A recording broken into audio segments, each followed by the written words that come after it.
And as we look at all the polls that have come in, there was a new update. Bloomberg was all excited because they did a Bloomberg morning consult poll. And they're like, oh, you see, he's actually improving. He's like tied in Pennsylvania now. And he's tied in Michigan now, because some of the polls had him like 10 points ahead in some of these places.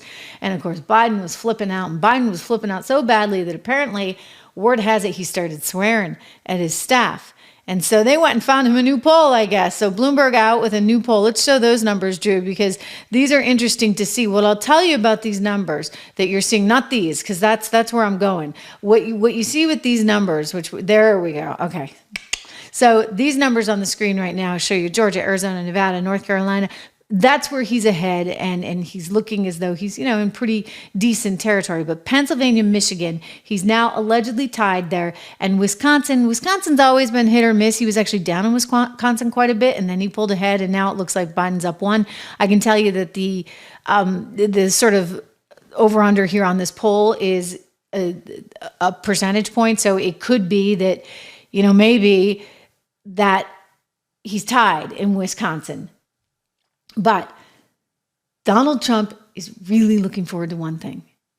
He's really looking forward to Kennedy out there as a competitor, because RFK, and I met him years ago, actually, when I was at Bloomberg, and he was trying to get oil. I think he did get oil from Venezuela, imported into Boston. And it was kind of Hugo Chavez's way at the time of being like, F you, because oil prices were so high and Boston couldn't afford heating oil. And Chavez was like, see, my socialist communist country down here in Venezuela is so great. And RFK was all about that. And so I remember interviewing him at that time on set. And so it was the first time I'd met him. And I think there's a lot of interesting things about him. I appreciate some of the things that he's brought to light about modern medicine, for example. I think he's very interesting on those topics. And he's pointed out some issues that are important as we try to understand these pharmaceutical companies and, the lack of liability, frankly, that they have in many of these vaccines that are required. So I think that's all interesting, right? Interesting to understand about RFK. And I think he brings some valid and, if not valid, at times just at least debatable topics, right? Some valid debates, I should say, to the table. And so I value him for that. But let's face it, the guy's a socialist, all right? He's a Democrat. He's a lefty. And now he's got this Nicole Shanahan as his VP. And, let me just give you some perspective on this one. She was married to Sergey Brin. She's the ex-wife. She's 30-something years old, and she's super lefty, and she droned on and on and on and on in the announcement. I'm going to just play you like a few seconds, and then we're going to talk. I am so hopeful for this. I hope you all understand now what has brought me into politics, hasn't it? And what, in this moment, I am leaving the Democratic Party.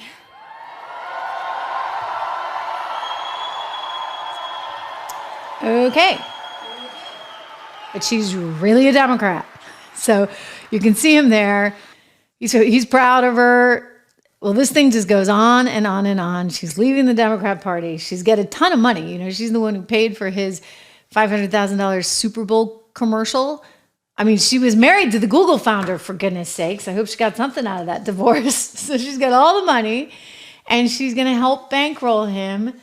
And Trump could not be happier. I mean, it's like everything's going his way. Truth Social is making him billions. And Nicole Shanahan and RFK have teamed up. He writes on Truth, RFK Jr. is the most radical left candidate in the race by far. He's a big fan of the Green New scam and other economy-killing disasters. He's referring there to ESG, which is one of the reasons I started 76 Research, incidentally. I guess this would mean he is going to be taking votes from crooked Joe Biden, which would be a great service to America. His running mate, Nicole Shanahan, is even more liberal than him. If that's possible, Kennedy is a radical left Democrat and always will be. It's great for MAGA, but the communists will make it very hard for him to get on the ballot. Expect him and her to be indicted any day now, probably for environmental fraud. That would be funny. He is Crooked Joe Biden's political opponent, not mine. I love that he's running. Of course he loves that he's running, because let me show you these polls. This is the number, I showed you the other poll numbers where you can see he's ahead.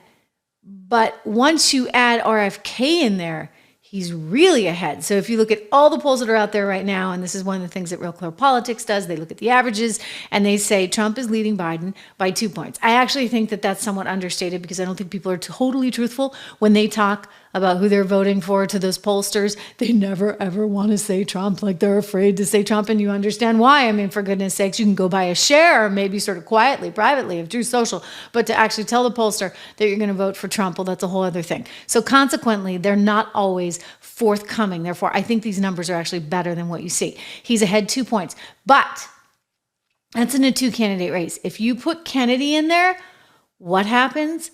Oh, he jumps to a 4.3% margin over Joe Biden. So he doubles his lead.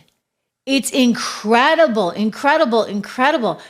And then if you look at a 5-candidate race, if you have Kennedy's support dwarfing that of Jill Stein and Cornel West, well, these polls, they say, tell the same tale. In RCP averages, that's Real Clear Politics, Trump's lead grows from 5.4 to 7% in Arizona, from 5% to 7.4% in Georgia, from 4 to 6.4% in Nevada, 5 to 7.7% in North Carolina, 0.5% to 2.7% in Pennsylvania, and 1.2% to 3.7% in Wisconsin, where he's kind of struggling right now.